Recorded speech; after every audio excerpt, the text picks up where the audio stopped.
Good afternoon to everyone on the Meat Lover channel. In this real story, I'm going to tell you how my grandfather and I ended up in bed with him. Well, you'll understand better what happened by the end of this story. My name is Evelyn. I'm 26 years old, and I'd like to introduce myself to you. I'm a natural redhead with that shade of hair that shines brightly in the sunlight and has the power to attract attention wherever I go.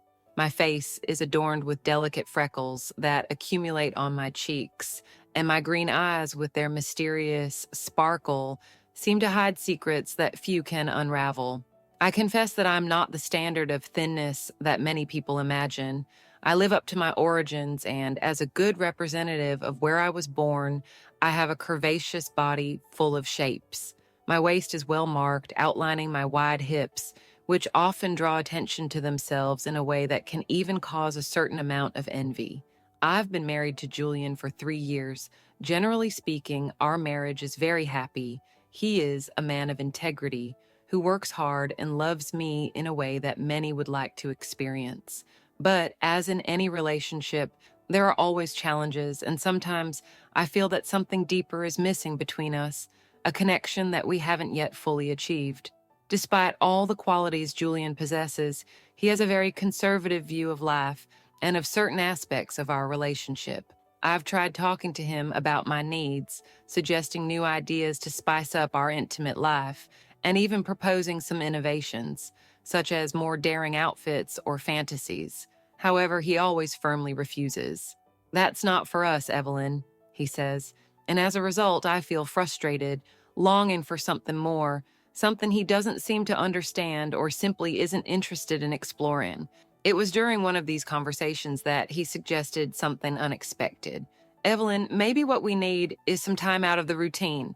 Let's go on a trip. You haven't visited your grandparents for a while, and their house on the beach would be perfect for relaxing." The idea sounded interesting.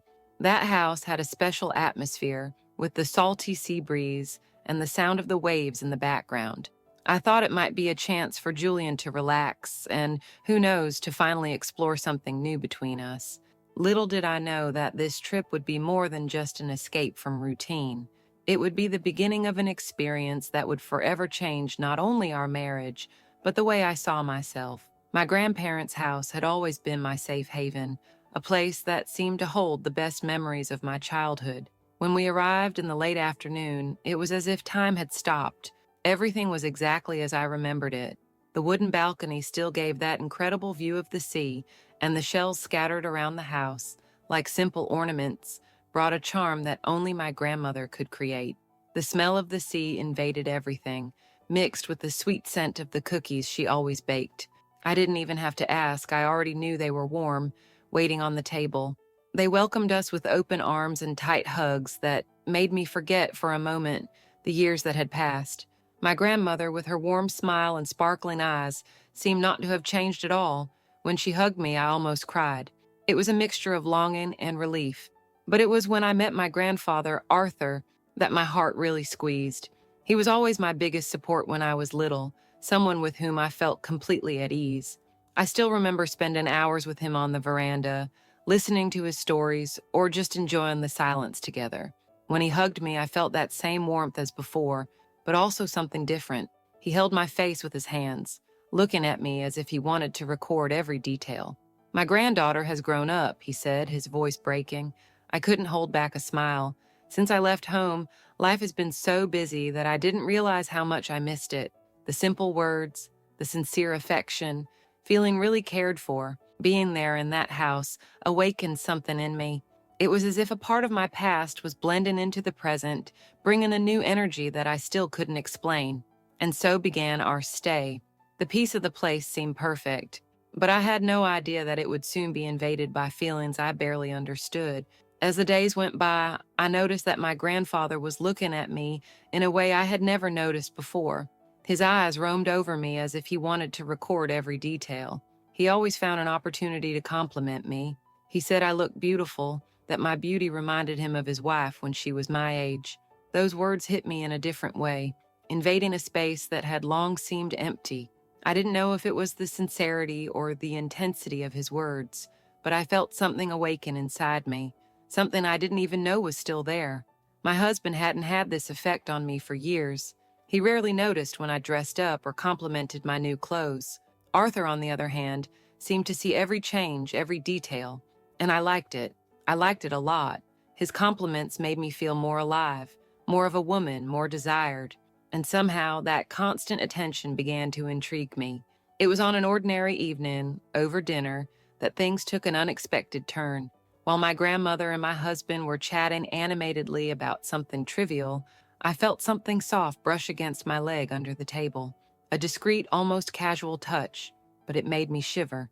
I glanced at Arthur, and he, with his serious expression, was pretending to be doing nothing. His foot slid slowly up my leg, a movement that mixed boldness and delicacy.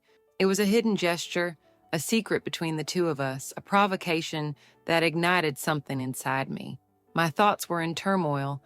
That wasn't just a touch, it was an invitation, a silent request, as if he wanted to know how far he could go. My breathing became heavier, but I tried to disguise it, concentrating on the plate in front of me.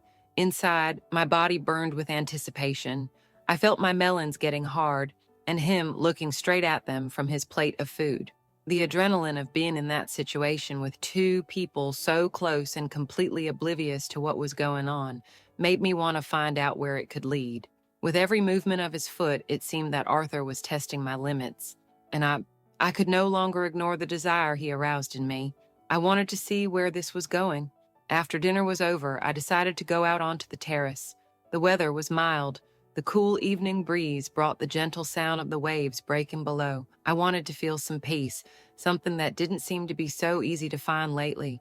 When I reached the balcony, I saw Arthur leaning against the railing, his figure illuminated by the soft moonlight. He looked so peaceful, but at the same time, there was something about his presence that attracted me, something that was hard to ignore. When he saw me, the smile that formed on his face was enough to make me feel at ease. The night was silent, and suddenly everything seemed clearer. The conversation began lightly, but we soon got deeper. He asked how my marriage was going, if everything was okay. Those words lifted a weight off my chest, and without realizing it, I opened up to him. I talked about how distant I felt from my husband, how I had tried everything to rekindle the flame between us, but nothing seemed to work. I confessed that sometimes I felt as if I wasn't enough anymore, as if he didn't see me the way he used to. I couldn't feel wanted anymore. Arthur listened to me without interruption, his gaze attentive and welcoming. When I'd finished speaking, he smiled softly and said, "You're one of the most beautiful women I've ever seen." Those words, spoken in such a sincere way, touched my heart in a way I didn't know was possible. Feeling seen like that made a huge difference, as if something inside me was being reborn. "Maybe I can help you," he said, with a tone that sounded more like a promise than a suggestion. I was overcome by a mixture of surprise and curiosity. "How?" I managed to ask, my voice coming out softer than expected. And then, without me being able to react, he leaned in and kissed me. It wasn't a shy or hesitant kiss, but something deeper. He came forward with his lips, a gentle pressure, but full of intensity. The sensation of his fingers touching my face and his mouth fitting onto mine made me lose all sense of time. My body reacted without my being able to control it, something that I didn't even know still existed inside me, but which at that moment ignited uncontrollably. I felt safe and vulnerable at the same time, enveloped by a sense of freedom, as if it were possible to let myself be carried away by something I had been denying for so long. There was no rush, no pressure. It was as if that kiss was an opening, a door opening onto something, and I wasn't wrong. The atmosphere was getting more and more intense between us. I could feel his hands going over every space and detail of my body, making me shiver. An electric shock ran through my body, insisting on holding on to my melons, making them stiffen, rising from my feet, and concentrating in the center, where I felt it tighten. My eager fingers played with the hairs on the back of his neck. Pulling them gently, it was a dance of desire, pleasure, and fire. I was loving it. I completely forgot everything. I just felt that I needed him. And without being able to stop myself, I discovered exactly how he was going to help me. And he helped me, of course. When it was all over, he approached me and, with a sincere look on his face, told me that if I ever needed any more help, I could count on him. He would always be available at any time. Something in his words touched me deeply, and without hesitation, without any guilt, I replied that he could wait for me, that I would call him when I needed him. The simple fact of feeling so wanted, so alive, was something I hadn't experienced for months, something my husband hadn't made me feel for a long time. The adrenaline of the moment, the thrill of doing something that I knew was wrong, but at the same time so intense and exciting, made me question many things. Over the next few days, there were more secret encounters, moments that I don't know if I could ever fully tell or explain. Deep down, I knew that what happened there on the beach would be a secret just for me and him, something that would be kept between us. Now, returning home, a feeling of doubt hung over me. After what I had experienced, my marriage to my husband seemed to have taken a new turn, and that made me think, did I need this kind of experience to feel alive, to keep the flame burning?